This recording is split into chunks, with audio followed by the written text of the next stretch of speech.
Do you ever feel like you're just going through the motions with your workouts? If you're even bothering to work out at all? Or maybe you're too worried that you're not optimizing your routine to get the absolute most out of every movement. Today, we'll talk about how you can find workouts you actually enjoy, let go of perfectionism, and build a community of support to help keep you on track. But first, this is the Fit Mess, where together we learn to develop habits that help us live beyond our mental health struggles to create happier, healthier lives. He's Zach. He lives in the future with his anxiety. He's Jeremy, and he lives in the past with his depression. And we get together once a week in the present to share the obstacles we face and how we overcome them. Zach, you and I have talked a lot about our mental health struggles lately. I know we're both, just before we hit record, we were both talking about how we're still in a bit of a funk. I am fairly confident that a lot of my recent issues have a lot to do with the fact that I'm not pushing myself enough physically. I haven't gone to the gym in forever. I can't get over that mental hurdle of get in the door to go lift the things, because my mind is just constantly running with thoughts or a song stuck in my head or something. Like the decision fatigue is just with me all the time. And it's creating sort of a self-fulfilling prophecy of like, don't go to the gym, feel like shit. So then I don't want to go to the gym. So then I feel like shit. So then I don't want to go to the gym, and so on. The one thing I have been doing is I've been walking a ton. Like my goal has been to hit at least 10,000 steps every day for like the last couple of weeks. And it's not enough. It's not enough to clear the cobwebs and to help deal with the anxiety, but it's what I can commit to right now. It's the thing that I can actually do no matter how shitty I feel. So that's sort of the agreement I've made with myself, is that I just have to move, right? I don't have to go do the thing that is too big for me to emotionally manage right now. And perhaps I'm letting myself off the hook. That may be. But it's the thing I can do. By going and walking for an hour, I don't have to think. It's literally just keep putting one foot in front of the other. And I don't have to then have this mental battle of, what am I going to do? How am I going to do it? How much weight? How many reps? Like, which workout am I going to do? The thinking about it is just too much for me right now. So to me, that is the bar that I've set, is that I have to move that way, that much every day, just to try and get something done, to not feel like complete shit every day. Well, that doesn't sound like any fun at all. I mean, walking? You don't like the walking? Where's the grunting? Where's the, why did I do this? Where's the, I left my soul at the gym stuff? I mean, come on. Yeah. No, I know that it would probably help. I just can't mentally get there right now. Yeah. No, it's important. I mean, my routine is such a routine that no matter how I'm feeling, I go anyway. Mm-hmm. Like it's just part of my routine. But if it's not that stitched together into your routine like that, like it could be hard. And it is just moving your body. I mean, seriously, just like laying down on the ground and like just rolling around, doing sit-ups, push-ups. Like it doesn't have to be your normal workout routine, because sometimes that is too much. I will admit so. Just this once, never again. I'll never hear you say those words again. But just moving your body, it really is. It's the energy out, right? You get the energy out, and moving your body is the only way to concoct that specific recipe of chemicals that flood your brain, mm-hmm. that do actually make you feel better. We don't want to believe it will, but it does. So just doing anything, even walking. I mean, like a sustained walk for an hour is probably better than 10 minutes of like straight cardio, mm-hmm. like hard cardio. And the way I do it, we talked about this on the show before, is that, you know, I go out and I walk in the woods. I walk through trails and long creeks and stuff. There's this response that your body has as you're sort of, you know, scanning for threats. You're scanning for the bear, you're scanning for the mountain lion, you're scanning for whatever that takes you out of your head. So whatever the stories are that are playing, or whatever just nonsense noise is going, when you can focus on stay alive, stay safe, look for danger, I'm safe, keep going, move forward, it just helps me anyways at this point sort of regulate some of that noise so that I can come back, focus, do what I've got to do to get through the day. And again, just not feel miserable. I know if I just, you know, dropped the kids off, came back and sat at this computer and worked all day, I would just be digging a bigger and bigger hole. So by committing to this very low level thing I can do, I'm at least doing that and not like just completely letting myself down. See, now here's the issue with that for me. So if I did the same thing, it would be just another day in the park for me, right? If I'm out there looking for the bear and going, I'm just going to try not to get eaten and I need to make sure I'm okay and focus on that's just another day for me, man. Right. There's no difference between that and walking in, New York City for me. New York City, I would argue, is probably more dangerous than where I walk in the woods. Probably. But like that level of anxiety out in the woods, that's not great. Especially if you're trying to escape that anxiety, right? So, I mean, it works for you. I think that really brings to point some of the things we talk about here is like what works for one person isn't going to work for another person. Because that walk in the woods, for me, would be stressful because it would be my normal anxiety going, where's the bear? Where's the mountain lion? Is that a dog's footprint or is that a coyote's footprint? Yeah. And do coyotes come out at daytime or do they only come out at nighttime? Do they eat people? I don't know if they eat people, but that looks like a bear. No, it's just a fern. That's not a relaxing thing for me and not a good movement thing. Yeah. When I'm in the gym, the only thing I'm worried about is crashing the barbell into my head. Far less worrisome than a bear. Yes, absolutely. All right, so you may be surprised to hear who our guest is today. It is Shanna Missett Nelson. She's the president and CEO of the dance cardio brand Jazzercise. And if you've ever heard us on this show talking about dancing, you know how much Zach and I love to dance. It's just part of our routine. It's part of who we are as people. No, I'm completely lying and wrong. I was just about to jump in and be like, this part needs to be edited because it's wrong. We are not dancers. It is not in our DNA. It is not something we can do, which speaks to the point that we were just making about finding a routine that works for you. For loads and loads of people, dance is the thing. So when I caught up with Shanna, we started the conversation by talking about how important it is when you're trying to manage your physical fitness to just find something you love doing in order to be successful.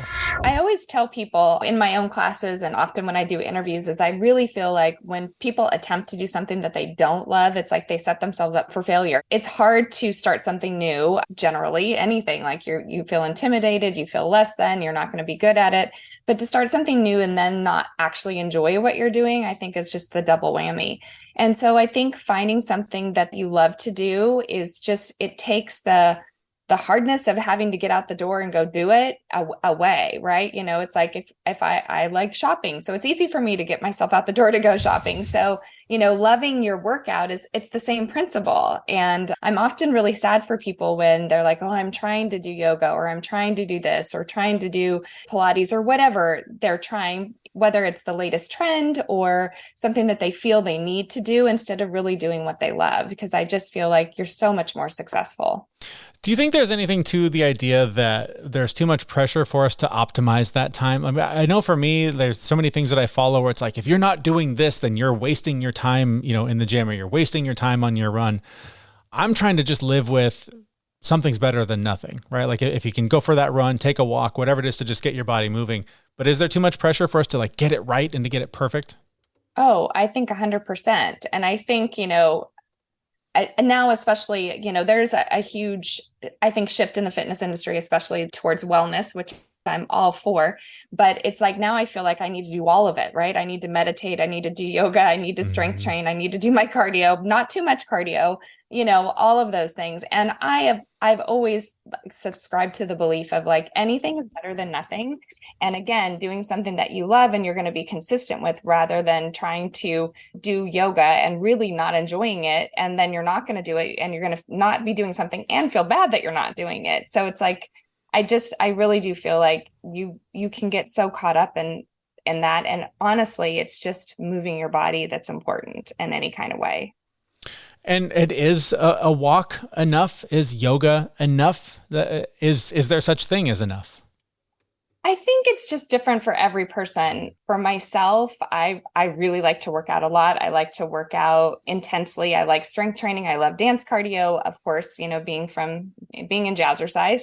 Right now, I broke my foot 10 days ago.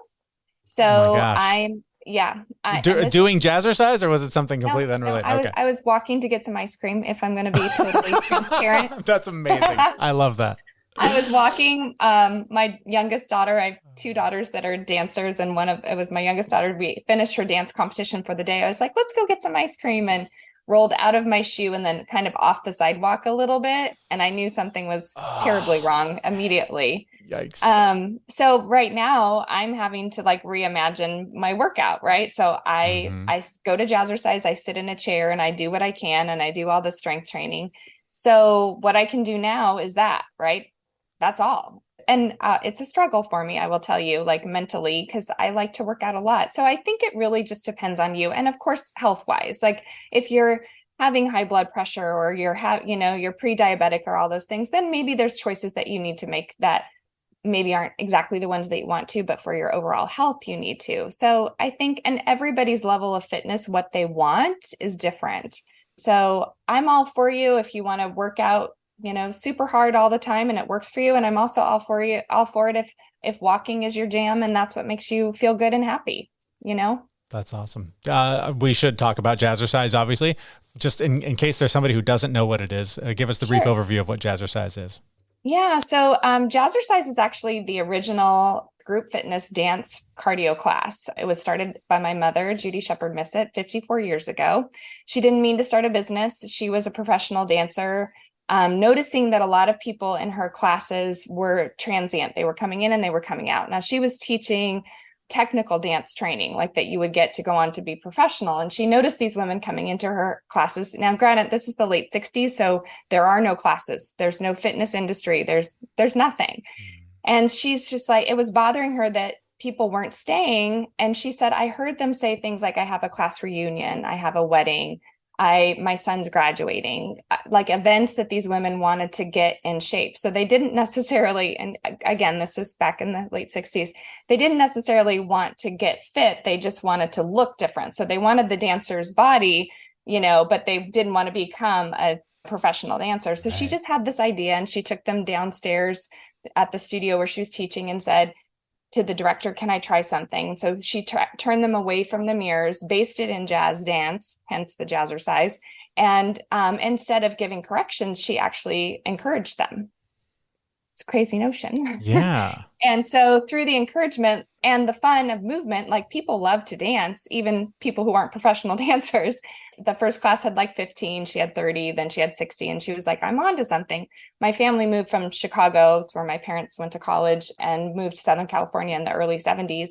And my mom continued to dance professionally and was teaching these classes that all of a sudden, like the popularity for them grew exponentially. And it was all just based in my mom's love for dance. Dance is her passion since she was 2.5 years old. It's what she loves to do. And so she just wanted to share the joy of movement with others and encourage them, right? Like tell them, you look great, you're doing great. Let's do that, try this, try that. So Jazzercise took off, and we've been here plugging away for 54 years now.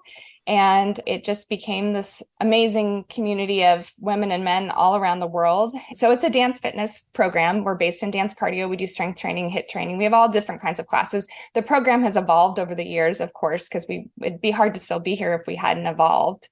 That was going to be my next question, because just, being totally honest, anyone that knows me is probably chuckling right now, because I am not a dancer. Like, I do not dance, not my thing. So the idea for me of like, I'm going to go dance and work out doesn't mesh. Sure. But I'm hearing HIIT, I'm hearing strength training. So now I'm like, oh, okay, tell me more. So how has it evolved from that simple sort of dance for fitness to what it is now? Yes.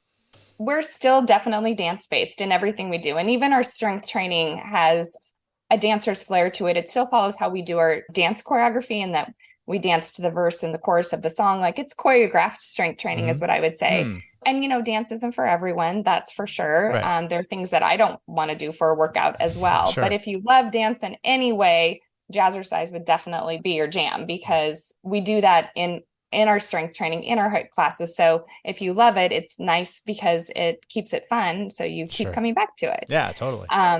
So we definitely have evolved over the years and have all sorts of different classes and programs really to fit everyone.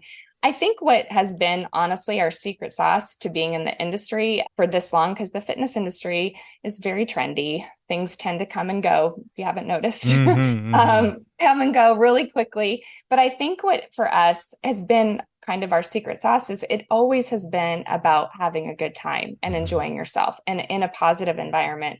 We've always been extremely welcoming to all kinds of people. You are going to find in the Jazzercise class an age range from 18 to, 70, 80 years old. And we're able to teach those classes with all these different age ranges because number one, we have great instructors, but number two, no one cares. Like, I don't care that I'm 54 dancing next to someone that's 74. She doesn't care either. Right. And so that community that we've had in Jazzercise of acceptance and everyone getting what they need out of the class, like, you want to run high knees, go for it. That's not what I'm going to do. Okay. Nobody cares. Yeah, having a supportive community I've found is really critical to whatever wellness journey that you're on. Is being surrounded by people that are on that same path with you or a similar path. It just helps keep you on track so much. Definitely helps keep you on track and feel supported and feel like, okay, I'm doing a good job instead of, oh, I need to do it better. And that's also why my mom had the idea to take the mirrors out of the equation for the class so that you're not comparing yourself to anybody else in the room or to the instructor. Without the mirrors, you think, I look just like her. This is great. Right. Let's talk about comparison a little bit. How detrimental is that when you're trying to make any change like this? I think it's so hard. I think it will just kill whatever you're trying to do. I grew up with a mom who was this amazing, she's just like the epitome of the dancer's body, right? That's just how she was born. And I often say it's like me trying, and I don't have that same physique as my mom. And so, me comparing myself to her, it's just, I'm always going to end up, it's like I'm comparing really, I feel like my insides to her outsides, and I'm always going to come up short when I do that. Right. So I think it really can hurt you. And it's a mental game. I suffer. I think we all suffer from it, whether we want to say we do or not. I think it's something that we all do. It's just kind of innate human nature. But, to kind of put a lid on it and say like, gosh, I'm doing the best that I can right now.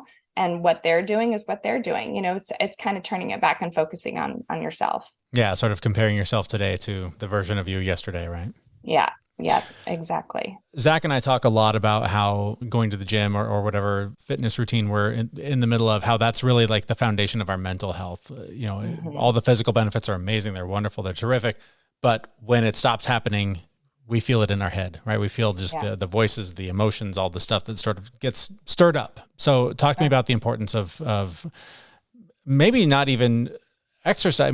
I'm curious if you see a difference between cardio and other activities in terms of mental health, but let's just start with sort of the basics of physical activity and balancing your mental fitness. Yeah, I can talk a lot about this. I know, and now that I have this injury, I'm like in a whole different space, right? So I really like to sweat. I like to get sweaty. I know there's a lot of talk now that, cardio isn't good and we swing. So the pendulum in the fitness industry swings so far, all the ways. Yeah. But I really like to get really sweaty no matter what I'm doing. I like hot yoga. I like when I'm teaching Jazzercise or taking a Jazzercise class, whatever format. And I'm having a hard time doing that sitting in the chair in class. But what I've noticed is that it's just being in that room and being in the energy and being able to get whatever I'm able to do done is really beneficial for me, because the second I broke my foot, I immediately had all these negative thoughts about myself. What's going to happen to my body? How out of shape am I going to be? This is my job for the company. I create the choreography. It was just a downward spiral real quickly in the ER. So it was like, okay, I feel like I can relate to this more than ever because I've never really had an injury that's taken me out before. And I've been teaching Jazzercise for 35 years, a long time. I feel like it is so important for your mental health because it is literally keeping me going. This is a really pain in the butt injury, crutches or my scooter. It's hard to get around. I'm having to ask people to help me. I don't like that. I'm that person too. I don't want to ask for help. Great. Now I have more things I have to work on. Oh man. So I think it's so important. And I often say to my class when I'm teaching, like after class, I feel like the cobwebs are cleared out of my head, like the negativity, the self-doubt, all of those things. And so it does wonders. I feel like it's equal or even maybe a little bit more important than the physical benefits, because the mental is what keeps you going, right? Yeah. And when that's not functioning, it's harder to get the physical going to show up and go do the thing. So it's just such a critical piece of the foundation. Yeah. You hinted at something that we've sort of dabbled with a bit here, and that's the pendulum swing on cardio.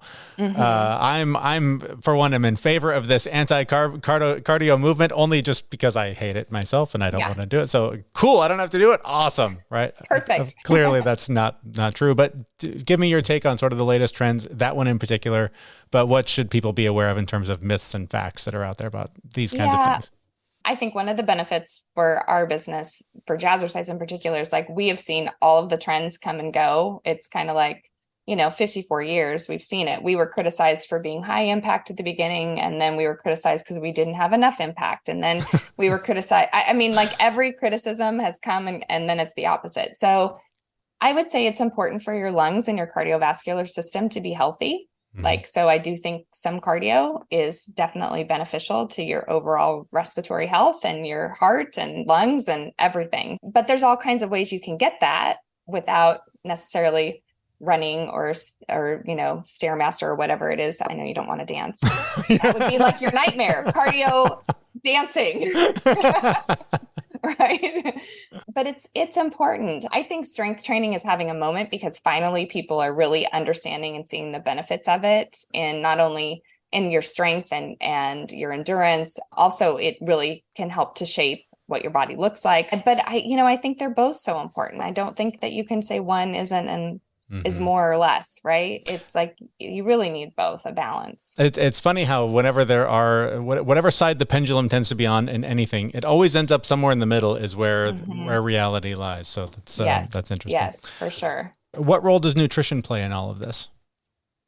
Well, nutrition plays, I think, a huge role I think if you're going to have to make a choice between moving and eating well, like I probably would say moving is real important, but what you're fueling yourself with is also just so important. And I think, again, there's so much noise out there about nutrition, also like fitness. And so it's finding that balance. Like it's not about, I'm not a subscriber to diets or certain or things necessarily that you can't have, like anything where they're like, you can't do this, I immediately want it. Right? So like you say no sugar, I'm like, all I want is sugar. That's it. So so I think finding that balance for yourself where like, eat well or balanced during the week, give yourself the weekends off, whatever is going to help you to stay on track most of the time, I think is the most important thing for people. Because any time it gets too rigid, I just feel like people are going to swing out real fast. Yeah. Those barriers that we put up just create resistance, and it just like we said at the beginning, if it's not fun, it's a lot harder to stick with it. Yeah, it is a lot harder. And I think also when you're trying to eat better, like it does take a couple of days of eating well to like kind of get on the bandwagon. For myself, that's how I found. Like if I'm trying to, be better, it's like after day 2 or 3, I'm like, okay, I can do this. I feel you kind of get over that hump. So knowing that that's normal also, if you're trying to do something new in your life, that there's going to be that learning curve, and then you're going to get past it and feel better and want to continue making better choices. All right. So I want to get started on a program. I don't know where to start. Maybe I'm a dancer. Maybe I'm not. What do you recommend to people that, they're just trying to get started and figure out where to begin on their fitness path? I think you have to kind of think back to when you were a kid and what you love to do. Because so much, I think for myself, what I loved to do as a child, I still like as an adult. And so if you liked sports and you were into sports, then that might be the way that you need to go. If you were a dancer or a cheerleader, dance team, like Jazzercise or some sort of cardio dance type of workout probably is going to be more of your jam. So thinking about what you would really like to do, what would you get excited to go do, a few times a week? And also thinking about, do you need a friend? Do you need somebody to be there with you? Are you uncomfortable? I mean, I've been in this industry for so long. And when I walk into a different studio, something that isn't Jazzercise, whether it's a gym or a yoga studio, there's a level of intimidation there, right? It's like, am I doing what everyone else is doing? Where do I put my shoes? What do I, like all that stuff. It's like, you just want to follow the herd and do the right thing. So think about that. Would it be easier for you to have somebody with you than not? And then set yourself up for doing something that you love, and also allowing yourself, like, you might try a couple things, and that's okay. It's okay also to not like something, and you just have to move on to the next thing. You'll know when you find it. I think, you'll be like, oh, I see people walk into Jazzercise and it's like they have found their people immediately. And it also depends, like, if you need, I think it's your life, like, what's your job like in your home life? Like, I think for people that really enjoy yoga, like, they need that quiet time, that introspective time and everything. I have sometimes a little hard time in yoga because I'm a little bit more like, hey, hi, so I have to go in late at the back, so I'm not going to talk to anybody. Yeah, I know. I'm also the person that will knock my water bottle over and spill. Right. Oh, I need to go in quietly. Right. That's so funny. And then Jazzercise specifically, if this is something, people love to dance. I'm the weirdo. I acknowledge that. How do people learn more about Jazzercise and figuring out how to incorporate this into their routine? Yeah, well, you can go to jazzercise.com for our website for all of our information. But we really were lucky that because we've been around, we've got, thousands and thousands of classes all across the US. If you want more of the in-studio experience, if you're the person that wants to go in and say hi, to have a community that is in person, then look up. We have classes all over the States. And then we also have a really robust digital platform, Jazzercise On Demand, that has all kinds of hundreds and hundreds of workouts, and we live stream classes there as well. So both of those ways are the best ways to find Jazzercise, and all of our studios are, back up and open and offering all of their in-person classes. So it's great. Our thanks to Shanna Missett Nelson, president and CEO of the dance cardio brand Jazzercise. You can find links to her and her work in the show notes for this episode at thefitmess.com. The one main takeaway that I've got from this one is just the thing that we talk about all the time. The mental health benefits of exercise are just as important, if not more important, than the physical benefits of them. I don't go to the gym because I particularly want to look good or because I like lifting heavy things. I go to the gym because of the mental health benefits. It clears my head. It prepares me for the day. And the days that I don't do it, I'm kind of a dick. I mean, honestly, people who you're kind of a dick all the time, so I can't imagine how amplified that is when you don't actually get the workout in. People who I can see the eye rolls are a little bit heavier on the days I don't work out. Like, people just think I'm more of a dick on those days. Yeah. So yeah, the physical benefits are like the side effect, but I mean, I think for both of us, just trying to move that energy, to clear those thoughts, clear the negative energy, clear all the self-doubt and the stress. That's really the thing that I think is the foundation for both of us of all the work that we do. Yeah, and you got to be like, I have this problem a lot, right? I have a gym that I go to, and it's specific classes, and if I don't go to that, my brain immediately goes to, well, you're just not going to work out then because it's not the thing. Yeah, we talked about that. Like, if it's not optimized, how many TikTok videos, how many things do you see when you're scrolling that's like, if you're doing this kind of workout, you're wasting your time? No, bullshit. Because you're still moving. You're still doing something. You're not wasting your time. No, maybe you're not getting the 100% most effective result of the thing you're lifting in the way that you're lifting it. But if the alternative is not, because it's not that, then fuck you. You're wrong. Yep. You can do anything. And you should have a whole bunch of things in your wheelhouse for those moments. Like, I have a workout that I can do in just a hotel room, right? It's literally burpees and push-ups. Yep. That's it. Yeah. Like, that's all it is. Because I can't go running anywhere, or I don't have access to equipment. And sometimes too, like, if you have to pivot and you have to get outside of your comfort zone and it's not exactly what you want, sometimes you find things that you really like. Like, get out there and try those things. I mean, it is exercise. I can't honestly say that I love any exercise. I love the feeling I get afterwards. Right. But definitely try new things, because, you could find something that's super easy. Or something that you beneficial. Actually do enjoy. Who knows? Maybe it exists. It does. The latest one that I really enjoy is channel surfing. Like, got the button pressing on the remote. Getting some reps in on that right thumb. Yeah. Exactly. Like the number of previews I watch on Netflix is so much better than anyone else out there. Guaranteed. All right. Well, if you're looking for something a little more than that, or if you're feeling unmotivated, don't beat yourself up about having the perfect fitness routine or the best Netflix subscription to get the most out of your scrolling habits. Just moving in whatever way feels enjoyable to you, whether it's taking a walk, dancing, for those of you that are into that sort of thing, or just doing some sort of strength training. Focus on how working out makes you feel rather than getting caught up in comparisons and perfection. And just quickly, when this episode wrapped up, when we were done talking with Shanna, she shared with me a really powerful story about the loss of her brother and how the Jazzercise community really helped pull her through that tragedy. It's something I think you're really going to want to hear. It's only available in the newsletter, which you can get at thefitmess.com, and that's where you'll find a new episode from us in just a few days. Thanks so much for listening. We'll talk to you soon. See you, everyone. We know this podcast is amazing and doesn't seem to lack anything, but we need a legal disclaimer. Prior to implementing anything discussed in this podcast, it is your responsibility to conduct your own research and consult your physician. You should assume that Jeremy and Zach don't know what they're talking about, and they're not liable for any physical or emotional issues that occur directly or indirectly from listening to this podcast.